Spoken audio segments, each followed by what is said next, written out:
our Vice President, Inday Sara Duterte. Attorney Vic Nakausap Rodriguez. ko ng personal si Mayor Baste Duterte Number 56 nung sa inyong nakaraang Thursday, at nakitaan ko sila ng katatagan. Nais ko lang siguro ipahatid sa inyo ang naging mensahe ni Mayor Baste nung kami nagkaharap. Hindi ngayon ang panahon upang pumatak ang ating mga luha. Ngayon ay panahon upang tayo ay magsama-sama at higit maging matatag. Ngayon ay panahon upang tayo ay magsama-sama at huwag magpapasindak. Yes! Alam ko ang nasa kalooban at isipan ninyo.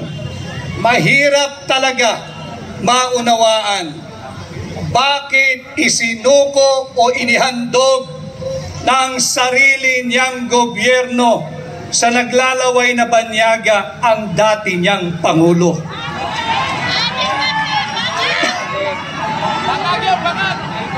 Wala na ba tayong batas na umiiral? Wala na bang saligang batas? Sarado na ba ang lahat ng antas ng korte sa Pilipinas? Bakit kinakailangan nating ialay si Pangulong Duterte sa korte ng mga naglalaway na banyaga? And just like all of you here today and in any other many parts of the Philippines, nakasama natin, binanggit kanina ni Pastor yung Proverbs 29 verse 2. Tama po yun. Kung matiwasay ang namumuno at pamunuan, ang kanyang pinamumunuan ay nagdiriwang. Subalit bakit tayo naririto ngayong gabi? Sapagkat nasusulat din yan, pagbaluktot ang namumuno, nagluluksa ang kanyang sinasakupan. And tonight, I am here not as a candidate. Let's forget about it now. Yes, I am here like you, bilang Pilipino. Ako'y bilang abogado at katulad ninyong lahat, ako'y naririto bilang isang maisog na Pilipino. Yes. I stand with you, with President Duterte. Maisog! Maisog! Maisog! Maisog! Maisog! Maisog! Maisog! Kasama ninyo ako sa ating ginagawang panalangin. Bahagi din ako ng local defense team ni Pangulong Duterte. Subalit, I think it is more and beyond legal now. Kaming mga abogado, we can only do so much. And I tell you, Filipino people, itong labang to, hindi abogado ang magpapanalo rito. Taong bayan kayo ang magpapanalo rito!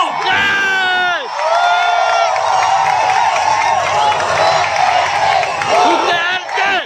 Duterte! Duterte! Duterte! Duterte! Duterte!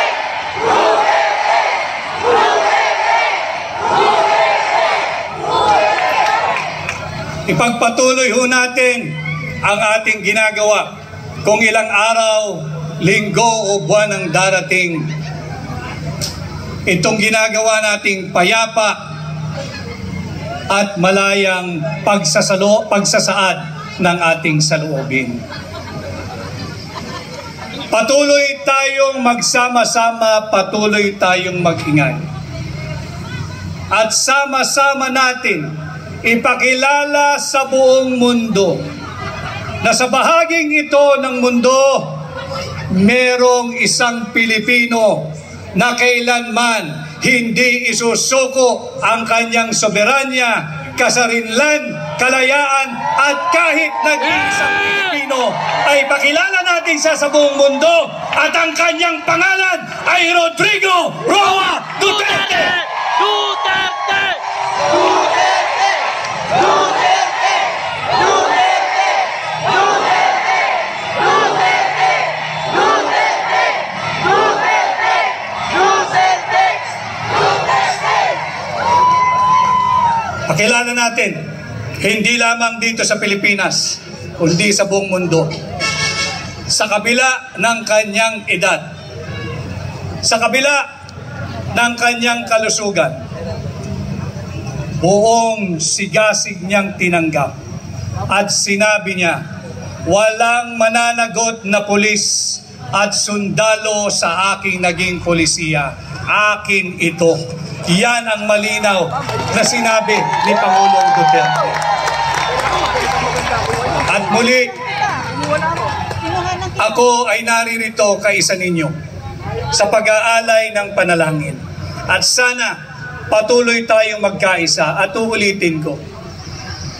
Patuloy nating ipakilala sa buong mundo, hindi lamang sa ICC, na dito sa bahaging ito ng mundo, merong isang Pilipino, ang ngalan ay Rodrigo, na hindi isusuko ang kapwa niya Pilipino sa mga naglalaway na banyaga, sa naglalaway na korte. Ang tawag ay ICC. Maraming salamat. Mabuhay po tayo. Mabuhay si Tatay Digong. Let's bring home Tatay Digong! Duterte! Duterte! Duterte! Duterte! Duterte! Duterte! Maraming salamat, Attorney.